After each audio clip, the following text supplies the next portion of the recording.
신명기 24장 말씀 보겠습니다.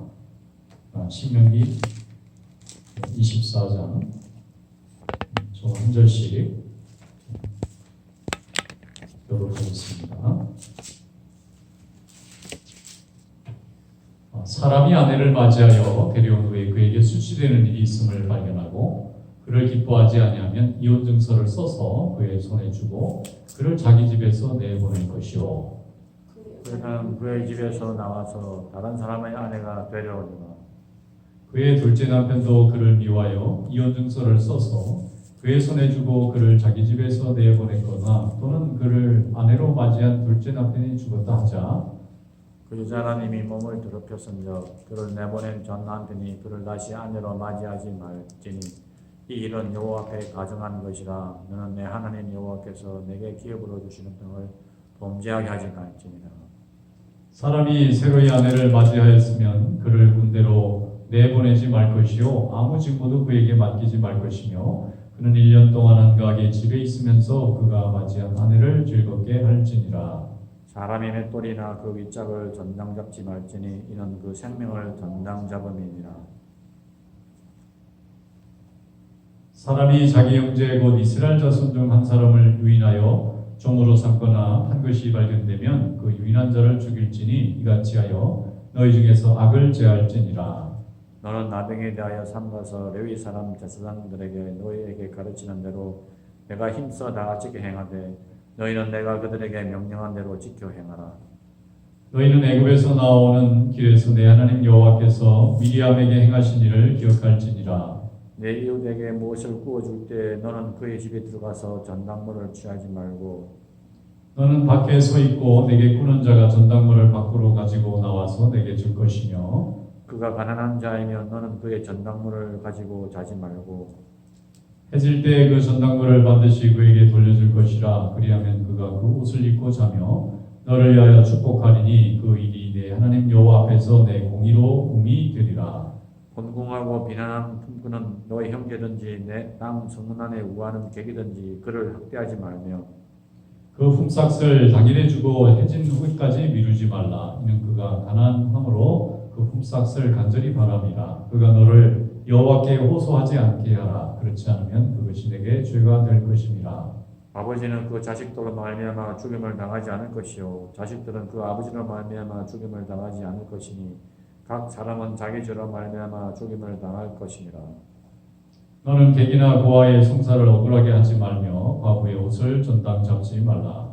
너는 애굽에서 종되었던 일과 내 하나님 여호와께서 너를 거기서 속량하신 것을 기억하라. 이러므로 내가 네게 이 일을 행하라 명령하노라. 내가 밭에서 곡식을 벨 때에 그 한 붓을 밭에 잊어버렸거든. 다시 가서 가져오지 말고 나그네와 고아와 과부를 위하여 남겨두라. 그리하면 내 하나님 여호와께서 내 손으로 하는 모든 일에 복을 내리시리라. 내가 내 감람나무를 떤 후에 그 가지를 다시 삭히지 말고 그 남은 것은 객과 고아와 과부를 위하여 남겨두며 내가 내 포도원에 포도를 딴 후에 그 남은 것을 다시 따지 말고 객과 고아와 과부를 위하여 남겨두라. 너는 애굽 땅에서 종되었던 것을 기억하라. 이러므로 내가 내게 이 일을 행하라 명령하노라. 아멘. 말씀에 은혜가 있으기 바랍니다. 오늘 이 신명기의 말씀을 보면은 그 힘이 없고 연약한 사람들에 대한 그 배려를 해야 된다는 말씀을 하고 있습니다. 첫째로 이혼과 재혼 얘기인데 지금은 남녀가 평등하고 또 여자들에 대한 차별이 많이 개선이 됐지만은 이 신명기 시대 고대에는 여자들은 남자의 부속물로서 이렇게 생각하는 경향이 아주 많았는데 특별히 이혼과 재혼의 문제에 있어서 함부로 아내를 버리거나 또 버려진 아내를 또 다시 데려오거나 이렇게 하지 말고 분명히 이혼 증서를 써서 자기 의사가 억지로 끌려다니는 일이 없도록 그렇게 해야 된다는 말씀하고 있고 또 결혼해서 새롭게 장가간 사람이 있으면 그 아내를 즐겁게 하기 위해서 군대로 내보내지 마라. 왜냐하면 전투 중에 사망하게 되면 결혼해놓고 자녀를 낳지도 못하고 과부가 되거나 또 불행한 인생을 살게 되기 때문입니다. 또 맷돌의 윗짝을 전당 잡지 마라. 사람이 이 맷돌이라는 게 뭘까? 그 당시에는 저녁을 먹으려면 꼭 그 맷돌을 갈아서 곡식을 갈도록 돼 있는데 그게 없으면 그날 음식을 먹을 수가 없는 겁니다. 이것을 필요해서 그걸 자기 가장 중요한 물건을 내놓고 그리고 나서 이제 뭔가를 빌려갔다면 그걸로는 전당을 잡아서 담보물로 해서 요구하지 말라는 겁니다. 또 7절 말씀에 보면은 사람을 유괴하는 사람들이 있어요. 지금도 가끔 보면은 엠버 러트라고 해가지고 핸드폰에 갑자기 띵띵 소리가 나고 한밤중이면 나중 그럴 때가 있어요. 뭔가 하면은 이 유괴당하는 학생들이 어린 아이들이 있거나 하는 사람이 있으면 그 최초의 한 몇 시간이 굉장히 중요하다고 해요. 그때에 웬만한 그 유괴당해서 그 한 3시간 안에 찾으면 다 찾는 거고 못 찾으면 거의 못 찾는다는 거예요. 그러니까 통계적으로 그렇답니다. 그러니까 유괴가 됐다고 하면 즉시 알려서 비슷하게 가는 차 같은 거를 그때 잡을 수 있으면 잡는데 이걸 모든 사람들 핸드폰에 알려져서 상당히 범인을 잡거나 유괴된 아이들을 다시 찾아오는 데 많이 도움이 되는데 이 사람이 사람을 유괴해 간다는 게 얼마나 무서운 죄입니까? 그런데 이 신명기에 보면 그런 자는 반드시 죽이라.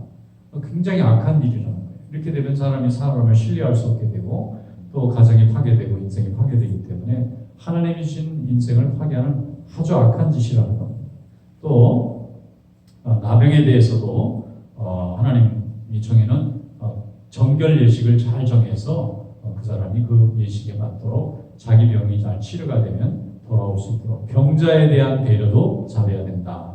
그 다음에 또 그 전당물을 구워줬는데 그걸 갚을 때 그 사람 집에 쳐들어가서 받아가지 말고 밖에 있다가 이 사람이 가지고 나오면 받아가야 된다. 이게 무슨 뜻이냐면은 그 사람 개인의 이 프라이버시, 그 가정의 어떤 고유한 가치까지 험악하게 가서 이렇게 뺏어오거나 그런 일을 해서는 안 된다. 왜냐하면 아무리 그 사람이 무엇을 빌리고 빚을 졌다 할지라도 그의 가정까지 그 돈의 권리를 주장할 수가 없고 밖에서만 주장할 수 있다.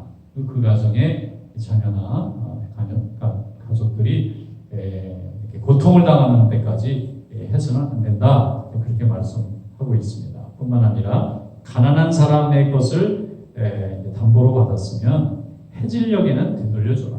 왜냐하면 그 사람이 그거밖에 없기 때문에 그걸로 인해서 그가 생명을 잃거나 혹은 건강을 잃으면 안 된다는 겁니다. 지금은 뭐 옷이 참 많은 시대입니다. 옷장에도 보면은 안 입고 오래된 옷들 젊을 때 입었는데 지금은 이 몸에 맞지 않아서 입는 이런 옷들도 보면 굉장히 많아요. 그런데 그 고대 시대에는 옷이랄 게 일생에 몇 벌밖에 없는 겁니다. 어떤 사람은 하나 갖고 사는 사람도 있을 정도로 옷이 지금의 차 정도 될 만큼 굉장히 중요한 의식주가 꼭 있어야 되는 것임에도 불구하고 옷이 그렇게 흔치 않았던 시절에 추위와 더위를 해결해서 몸을 보호하기 위한 것이 옷인데 이걸 이제 맡겼다고 그러면 이제 가족이 이렇게 아무것도 없는 사람이에요. 그런데 이 사람이 이걸 맡기고 빌려갔는데 못 갚아요. 그러면 이제 뺏기지 않습니까? 그런데 여기 말씀해 보면은 해질녘에는 되돌려줘야 된다.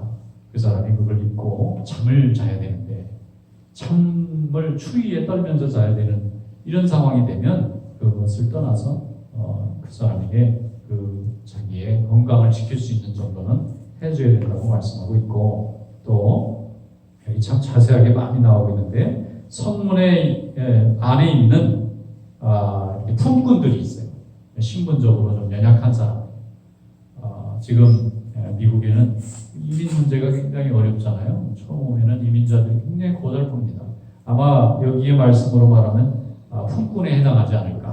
뭐 꼭 그런 명칭이나 직업을 가진 건 아니지만 신분으로 볼 때는 항상 차별받기 쉽고 항상 이렇게 손해보기 쉬운 그런 사람들인데 그거를 나라가 잘 이렇게 보호해 줄 수 있도록 법을 이렇게 가지고 있잖아요. 근데 법의 바깥에서는 사람들이 함부로 하는 경향이 많은데 하나님께서 신명기에 이 말씀을 주시는 것은 법으로 정해서 그 품꾼들이 힘이 약하다고 해서 함부로 핍박하고 괴롭혀서는 안 된다. 왜냐하면은 여기 보면 15절에 품삯을 간절히 바란다. 그 사람은 그것을 가지고 집에 가서 하루를 먹어야 되는데 그것을 안 주거나 그걸 가지고 괴롭히면 이 사람이 하나님 앞에 호소하게 된다는 거예요.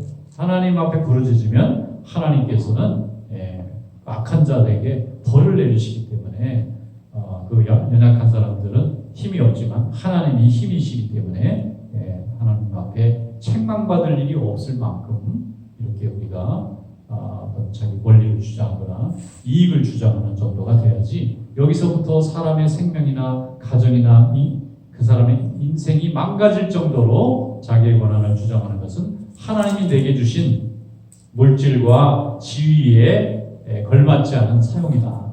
이걸 굉장히 조심하라는 것입니다. 또 부모의 죄 때문에 자녀가 또 자녀의 죄 때문에 부모가 벌 받는 일이 없어야 되고 또 객이나 고아가 또 과부나 이런 사람들은 신분적으로 약한 사람입니다. 편을 들어줄 사람이 없는데 이런 사람들이 힘이 없다고 해서 그들을 억울하게 빼앗거나 착취하는 일이 없어야 되고 또 심지어는 19절 말씀에 보면 밭에 가서 곡식을 베는데 다 베지 못했거나 잊어버리고 왔어요. 아니 뭐를 추수를 하는데 한 덩어리를 놓고 왔다든지 했을 때 다시 가서 주스러 가지 마라. 그거는 실수로 내려놨지만 그 실수를 통해서 가난한 사람이나 거린이나 나그네나 힘없는 사람들이 혹시 남들이 다 이렇게 추수하고 걷어난 감돼서 남은 곡식이 있으면 이건 내가 좀 먹어야 되지 않을까 이러면서 먹으러 왔을 때 그들이 먹을 수 있게 해줘야 된다는 겁니다. 그러니까 땅이라는 게 내 땅이고 내가 분명히 노력해서 거기에서 많은 곡식도 얻고 이익도 얻었지만 그 전부가 내 거라고 주장할 수는 없다. 왜냐하면 하나님이 복을 주셨기 때문에 일용할 양식을 넘치도록 받고 또 부를 축적할 수 있고 많은 곡식들이 생겨났기 때문에 그 중에 일부를 하나님이 긍휼히 여기시는 가난하고 불쌍한 사람들이 먹을 수 있는 길을 열어주는 것이 복을 받는 자의 큰 의무라는 것입니다. 그래서 미국이 이제 여러 가지 좋은 점도 많죠. 그 중에 보면은 이 성경이 가르쳐주는 이 정신, 교회를 다니거나 안 다니거나 상관없이 여기에 미국에 있는 사람들이 나의 어떤 건국 이념이 하나님의 말씀과 뜻에 순종한다. 이게 이제 살아있기 때문에 제도에 잘 스며져 있는 것을 볼 수가 있는데 가난한 사람들이나 능력이 부족해서 경쟁에서 처진 사람들조차도 먹고 입고 잠을 잘 수 있는 기본적인 권리는 어떻게든지 나라가 책임져주고 힘 있는 사람들이 또 기부를 해서 서로 좀 나눌 수 있도록 해야만 된다.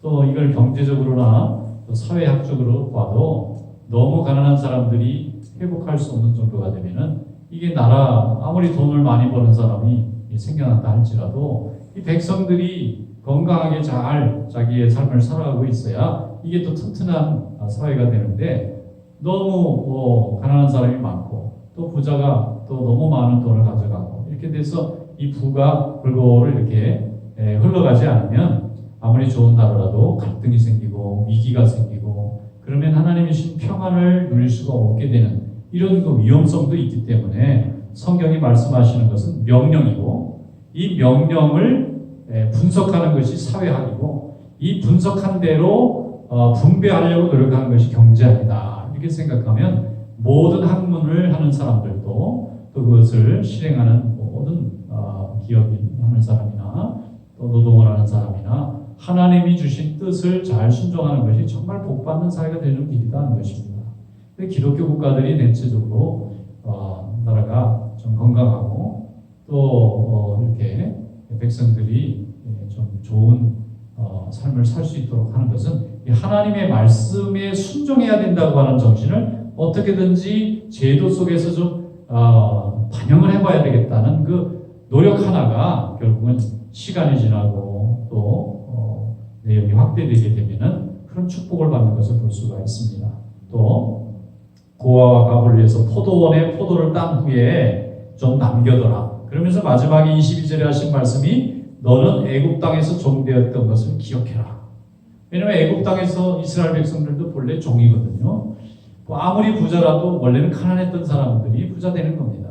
또 물론 부자로 있었던 사람들이 계속 부자만 된다는 보장이 없어요. 물론 그런 사람도 많이 있지만 그 중에는 또 다 가난한 자가 되기도 쉽습니다. 그러므로 부유하냐 가난하냐 하는 문제는 하나님이 그에게 복을 주셨느냐 아니면 주시지 않았느냐 그런 차이에서도 일어나는 것이기 때문에 이것이 나의 것이라고 주장하기는 어렵다는 거예요. 하나님이 그때 필요할 때가 있어서 주면 내게 주신 물질을 또 이웃과 주변에 함께 나누는 사명까지도 우리에게 같이 주셨기 때문에 우리에게 주신 이 사명을 잘 깨닫고 항상 우리 주변에 연약한 사람들, 부족한 사람들, 또 돌봐야 될 사람들이 늘 주변에 있다고 하는 것을 기억하라고 말씀하고 있습니다. 신명기의 말씀은 모세가 하나님의 말씀을 통해서 이스라엘 백성들에게 약속의 땅에 들어갔을 때 어떠한 기준으로 삶을 살아야 되느냐 하는 것을 자세하게 가르쳐 주실 때 주셨던 이 표준이라고 볼 수 있는데 이 말씀대로 살아갈 때 가나안 땅은 축복의 땅이 됐습니다. 그런데 나중에 세월이 지난 다음에 우상 숭배를 해요. 그리고 우상 숭배를 하나님의 말씀이 없는 신입니다. 그러니까 자기들 하는 인간의 죄된 욕심을 채우는 쪽으로만 하다 보니까 당연히 세상은 시간이 갈수록 강한 자는 더욱 악해지고 약한 사람은 더욱 억울해하고 이렇게 되니까 나중에는 하나님께서 그 백성들을 바벨론과 아수르로 이렇게 멸망시키고 그 후에 그들이 또 다시 종이 되어본 후에 바벨론에 다시 종이 됐잖아요. 애국의 종이 되었던 그 세월을 수백 년 만에 또 경험하고 그제서야 하나님의 말씀을 우리가 잊었구나. 이제 신명기의 언약이라는 것은 이 바벨론의 포로로 잡혀갔을 때 그들이 정말 옛것을 다시 가져와서 우리가 잊어버리고 외면했던 하나님의 말씀을 다시 회개하노라 하는 이 말씀 속에서 신명기로 이제 그들이 더욱 자녀들에게 가르치는 새로운 성경에 대한 백성도 하나님 앞에서 거듭나게 된 것을 볼 수가 있습니다. 오늘도 우리가 하나님의 말씀을 우리에게 주신 것 이것이 얼마나 감사한 일인지 항상 깨닫고 저러나 오르나 치우치지 말고 하나님의 뜻을 잘 이루어가는 귀한 백성들이 되시기를 주님의 이름으로 축원합니다. 기도하겠습니다. 거룩하신 하나님 아버지 감사합니다. 오늘도